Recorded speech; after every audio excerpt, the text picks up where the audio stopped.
প্রথম 2 কেজি থেকে শুরু করছিলাম, এখন হচ্ছে কি যে পুরো ঘোরাঘুরি করছি মাগুরা টাউন দিয়ে 5 কেজি নিয়ে, তা বিলাক্সি মোড়ে আসতাম, ওই 5 কেজি নিয়ে রায়গ্রাম ঘুরতাম, বিলাক্সি মোড় ঘুরতাম, ঘোরার পরে তারা আকসি মোড়ে হচ্ছে কি যে কাস্টমার আমরা আশপাশে যারা আছে তারা হচ্ছে কি যে ওইখান থেকে 5 কেজি থেকে এখন 24 কেজিতেই আসছে। এখন বিভিন্ন জেলার থেকে বিভিন্ন সাইড সিটির থেকে এখানে কাস্টমার আসে এবং মাঝে সাথে পিক আপে দেখি, আবার প্রাইভেট কারে দেখি, মোটর সাইকেলে দেখি, মানে যে যেটাই পাই মানে দ্রুত আসার চেষ্টা করি, যে আগে গেলি বা আগে না গেলে পাবার না, এই কাজে অবস্থা হয়। হ্যাঁ,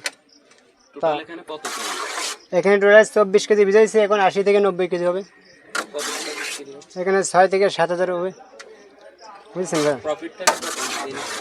থাকে সীমিত লাভ করি, মনে করেন যে যদি 7 হাজার থাকে, 7 হাজারের ব্যবসা করি, তাহলে 4-5 তো খরচ ভাই, ওই 6 থেকে 700 এরকম। জি, 6-7। কর্মচারী আছে কি আমার 2টো আছে এখানে, আর বাড়ি আছে 2টো মহিলা কর্মচারী আছে। কাজ করা লাগে ভোর 5টার দিকে উঠি, আর হচ্ছে কি বিকাল 5টা বেজে যায় এখানে আসতে আসতে, ওই রানতে রানতে 4টা বেজে যায়, এই অবস্থা হয়ে যায়। ওই 5টার দিকে, ওই বিকাল 5টা থেকে শুরু হয়, আর অনেক সময় 8টার আগেই মাল ফুরে যায়, এমন একটা অবস্থা হয়ে যায়। আর এইখানে তো কাস্টমাররাই বলতে পারবে যে কি জন্য খেতে হচ্ছে না। এইখানে আসলে রান্নার একটা নিয়ম আছে, পরিমাণ আছে।